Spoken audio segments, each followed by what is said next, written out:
Assalamualaikum warahmatullahi wabarakatuh. Alhamdulillahirrahmanirrahim. Teman-teman sekalian, kita ketemu lagi, bareng lagi, sharing-sharing lagi sama teman-teman yang lain yang sudah mengirimkan video untuk bertanya.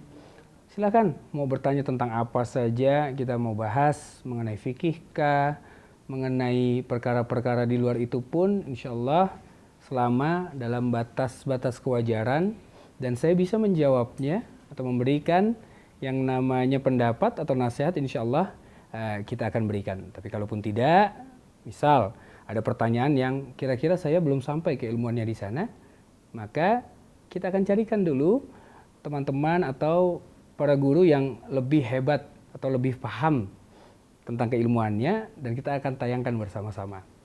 Nah, insya Allah juga nanti di channel YouTube ini akan ada satu segmen yang mana segmen ini adalah sementara kita katakan segmen versus begitulah antara saya dengan salah seorang rekan guru sahabat saya ya, Ustadz yang kemudian kita pilih untuk mewakili salah satu pendapat membahas tentang perkara-perkara fikih yang terjadi pro dan kontra. Ternyata perkara fikih walaupun berseberangan kita bisa duduk sama-sama, keluarkan dalil-dalil secara ilmiah dan menerima pendapat masing-masing dengan hati yang lapang. Nah, itu dia. Sekarang kita akan masuk kepada pertanyaan berikutnya nih di episode kali ini dari sahabat saya juga, dari teman baik ya, sama-sama sering syuting di Trans TV di Islam Itu Indah, Natasha Rizky, Aca. Kita dengar ya, apa pertanyaan dari Aca, kita lihat videonya. Bismillah. Pertanyaan pertama, bagaimana caranya agar keimanan kita itu stabil dan bahkan bisa terus meningkat level keimanannya? Karena yang kita ketahui adalah futur seringkali menghinggapi diri ini, dan apalagi Aca baru belajar, jadi apalagi kalau perempuan nih, ibaratnya ada liburnya, jadi lagi rajin-rajinnya ibadah, lagi semangat-semangatnya ibadah, tiba-tiba datang haid. Nah, ketika haid sudah selesai, memulainya lagi nih Pak Ustadz. Nah, itu tuh ada banget tuh rasa-rasa futur tuh mulai bermunculan gitu. Jadi, nah itu gimana sih Pak Ustadz supaya tuh kita bisa terhindar dari segala kefuturan gitu. Itu yang pertama. Baik, bismillah. Tadi Aca menanyakan yang pertama mengenai bagaimana cara supaya iman kita stabil bahkan bertambah. Iman stabil bahkan bertambah. Masya Allah. Baik. Iman itu ya, dia bisa bertambah pada saat apa? Pada saat kita mencintai dan mengerjakan amal-amal ibadah yang kita lakukan itu dengan ikhlas. Kalau ikhlas, tambah keimanan kita. Dan juga bisa dilakukan dengan apa? Dengan banyak-banyak mentadabburi Al-Quran.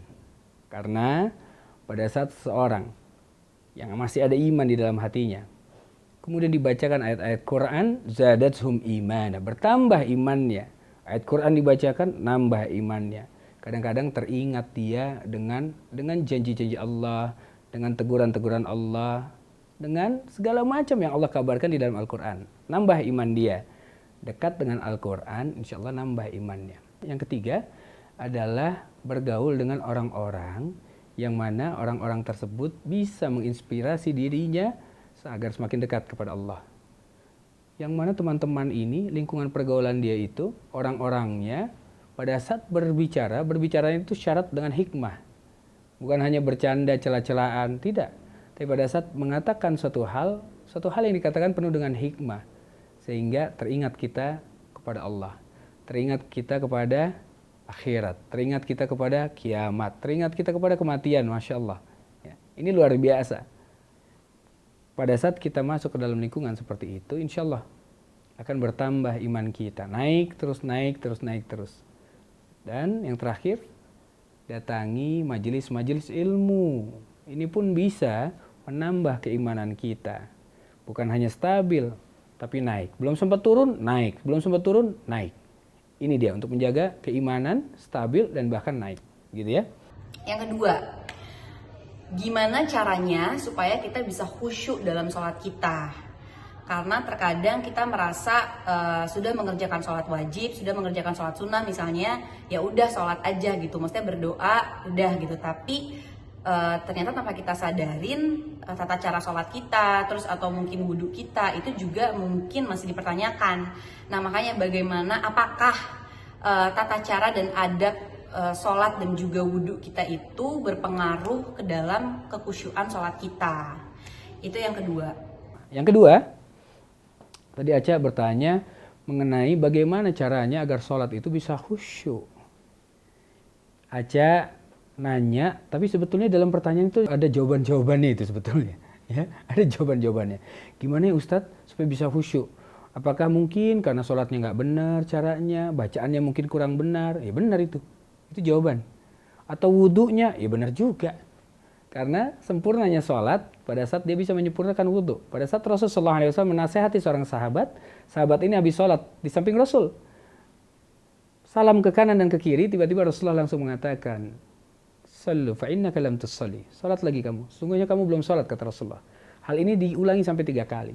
Sampai akhirnya orang itu nyerah mengatakan, "Ya Rasulullah, ma uhsin ghair." Aku enggak bisa lagi lebih baik dari ini ya Rasulullah. Alimni, ajarkan kepada aku ya Rasulullah. Bagaimana cara salat yang benar? Maka Rasulullah mengatakan, hal pertama yang dikatakan oleh Rasulullah SAW, "Idza kunta ila shalah asbighul wudu." Pada saat kamu ingin melaksanakan sholat, sempurnakan wudhumu dulu. Tadi aja sudah jawab itu. Menyempurnakan wudhunya. Lihat, jangan-jangan wudhunya ini terburu-buru.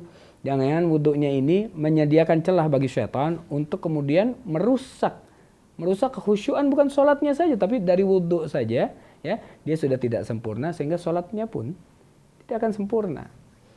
Dan khusyuk baru bisa diraih oleh seseorang pada saat, ini penting ini, dia memahami, mengerti dengan setiap ucapan yang dilafazkan dari lisannya. Kita sholat hafal, ayat-ayat panjang hafal, tapi kemudian tidak paham artinya. Bahkan ada beberapa pengajian saya tanya, "Bunda, apa arti subhana rabbiyal azim wa bihamdi?" Bingung, gak paham. Padahal ini diucapkan terus. Padahal ini dilafazkan terus pada saat sholat 5 waktu, belum lagi sholat-sholat yang lain. Kita membicarakan sesuatu yang kita tidak mengerti, itu namanya kita pendusta besar itu. Tukang bohong itu. Ini bohongnya nggak kira-kira, bohong di hadapan Allah, waktu minta tolong sama Allah, waktu muji Allah. Dia nggak tahu apa artinya. Subhanallah. Bagaimana dia bisa khusyuk, sementara dia tidak paham dengan apa yang diucapkan. Jadi pahami apa yang diucapkannya itu. Sehingga pada saat dia baca tentang ayat-ayat neraka, menciut nyalinya karena takut kepada Allah. Pada saat dibacakan ayat-ayat tentang surga, gembira hatinya, ada roja di sana, ada harapan, ada khauf, ada roja. Harapan akan apa? Akan janji-janji Allah. Pada saat kemudian diceritakan tentang kisah-kisah orang-orang soleh terdahulu, makin semangat dia untuk mendekatkan dirinya pada sifat-sifat orang-orang soleh yang dikabarkan dalam Al-Quran. Masya Allah. Khusyuk butuh ini semua. Kalau tidak, akan sulit sekali untuk khusyuk. Nah, yang ketiga, bagaimana sih kiat-kiatnya supaya kita tuh mencintai Allah tuh melebihi seisinya gitu. Nah mungkin selama ini kita bilang oke, kita cinta sama Allah, kita taat sama Allah, tapi mungkin tanpa kita sadari kita tuh mungkin baru takut aja sama Allah, tapi kita belum tentu mencintai Allah gitu. Karena pada dasarnya ya kita mungkin banyak yang Asmaul Husna aja 99 aja nggak hafal gitu, dan kita masih kurang hafal gitu. Sifat-sifat Allah aja kita mungkin ada yang nggak tahu gitu, bahkan Aca pun juga nggak hafal gitu. Jadi makanya gimana caranya menumbuhkan rasa cinta itu kepada Allah, kepada Rasulullah yang benar-benar tuh kita jalanin sepenuh hati, sehingga kita tuh benar-benar hanya mengharap ridhonya Allah dan juga Rasulullah SAW. Yang ketiga adalah mengenai bagaimana caranya kita bisa mencintai Allah dibandingkan yang lain-lain. Bagaimana caranya? Kita bisa mencintai seseorang pada saat kita sudah mengenal orang tersebut. Gak mungkin kita baru dikenalkan, kenalin ini Aca, oh ya ini Abu Fida, ini Aca. Masya Allah. Kayaknya aku sudah cinta dengan dirimu. Lah, gimana caranya kenal aja baru main cinta-cintaan? Enggak. Seorang itu bisa mencintai seorang lain, ya, pada saat dia sudah semakin mengenal dirinya dan banyak kebaikan-kebaikan yang ada di dalam dirinya. Tapi ada perbedaan nih. Sebaik-baiknya manusia yang kita kenal, pasti suatu saat akan terlihat aibnya. Akan terlihat kekurangannya. Bahkan ada kecenderungan, kekurangan yang satu itu menghapuskan kebaikan yang banyak yang ada pada dirinya. Terutama pada pasangan. Menikah karena apa? Melihat yang baik-baik saja. Karena apa? Biasanya waktu dekat pertama kali yang ditampakkan yang baik-baik. Maka Islam ya, tidak mengajarkan kita pacaran-pacaran. Nggak ada itu. Kenapa? Orang pacaran pun itu yang ditampakkan yang baik-baik aja. Nggak kelihatan yang buruk-buruknya. Ya. Tapi pada saat sudah menikah baru kelihatan. Ih, ternyata dia orangnya begini ya.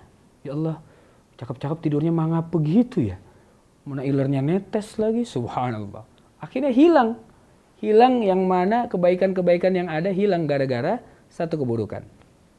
Tapi pada saat kita mengenal Allah, wallahi demi Allah, tidak ada keburukan sedikit pun, celah sedikit pun, aib sedikit pun yang terdapat pada Allah Subhanahu wa taala yang maha sempurna. Sehingga pada saat kita makin mengenal Allah, makin cinta.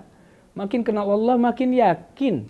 Sampai-sampai ma fi qalbi ghairillah. Nggak ada di hati ini kecuali Allah. Kita nggak butuh yang lain-lain, butuhnya hanya Allah saja. Coba acak bayangin, teman-teman bayangkan. Kalau seandainya nih, ternyata orang tua kita yang ditugaskan oleh Allah untuk menjadi petugas di timbangan amal kita nanti di yaumul hisab. Kita pas mau ditimbang amal kita, petugasnya orang tua kita. Kira-kira tenang nggak hati kita itu? Pasti tenang. Kenapa? Orang tua sebandel-bandelnya anaknya, kalau dalam keadaan-keadaan yang krusial seperti ini, pasti dia akan bela-belain anaknya itu. Ya. Kalau bisa diberatkan timbangan amal kebaikannya. Karena apa?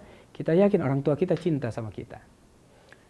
Namun secinta-cintanya orang tua kita sama kita, pada saat kita melakukan suatu kesalahan yang mana kesalahan ini sudah tidak bisa ditolerir oleh orang tua kita, pasti ada rasa marah, kecewa, dan kemudian bisa berbalik.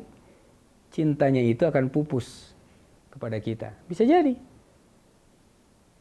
Namun Allah, enggak. Pada saat kita kenal Allah, kita akan makin mencintai Allah. Kalau orang tua kita yang menjadi petugas timbangan amal saja kita merasa tenang, apalagi Allah. Karena cintanya Allah melebihi cintanya orang tua kepada anaknya. Allah itu pencipta, kita ciptaannya. Yang namanya pencipta pasti mencintai ciptaannya. Kecuali ciptaannya ini yang menolak untuk dicintai oleh dirinya. Kenali Allah. Benar aja tadi lewat Asmaul Husna itu salah satunya. Mengetahui nama dan sifat-sifat Allah. Semakin kenal, semakin cinta. Yang keempat terakhir ya Ustadz, jadi keterusan nih. Yang keempat, gimana rasanya supaya kita nggak peduli dengan pujian atau celaan. Jadi kita pengen menyamaratakan pujian dengan celaan. Jadi sehingga ketika kita dicela, kita tuh nggak akan hancur. Dan ketika kita dipuji pun kita juga nggak akan terbang. Nah itu gimana tuh Ustadz supaya kita bisa menahan, mengontrol emosi kita. Terima kasih Ustadz. Wassalamualaikum warahmatullahi wabarakatuh. Ya, dan terakhir yang keempat, bagaimana caranya Ustadz, kata Aca, untuk menghadapi pujian dan celaan. Agar kita nggak merasa jumawa pada saat dipuji nggak terbang. Dan pada saat dicela tidak jatuh. Baik, biasakan bahwa kita memahami dan memasukkan dalam mindset kita yang patut dipuji itu hanya Allah saja. Kan Allah ajarkan ini sama kita. Alhamdulillahirrabbilalamin. Segala puji hanyalah milik Allah. Kita manusia nggak pantas buat dipuji. Apa sih pantasnya kita buat dipuji? Lahir ke dunia, dilahirkan orang lain. Pada saat sudah lahir, dibesarkan oleh orang lain. Pada saat sudah besar, diajari oleh orang lain. Pada saat kemudian sudah kerja, digaji oleh orang lain. Pada saat sakit, dirawat oleh orang lain. Pada saat wafat, dikafankan, dimandikan, dikafankan, dikuburkan oleh orang lain. Kita butuh orang. Allah nggak butuh siapa-siapa. Kita yang butuh Allah. Bayangkan itu. Jadi yang patut dipuji siapa? Kita apa Allah? Allah. Pada saat ada pujian kepada kita, diajarkan oleh Allah, ucapkan hadza min fadli rabbi. Ini, anugerah ini adalah dari Allah. Dari Allah. Ini anugerah sekaligus cobaan dari Allah. Agar pada saat pujian itu dilontarkan kepada kita, afwan. Nggak ada itu pujian yang pantas disematkan kepada kita. Karena apa? Semua ini Allah yang memberikan. Ini menahan kita untuk nggak terbang. Nah, bagaimana dengan celaan?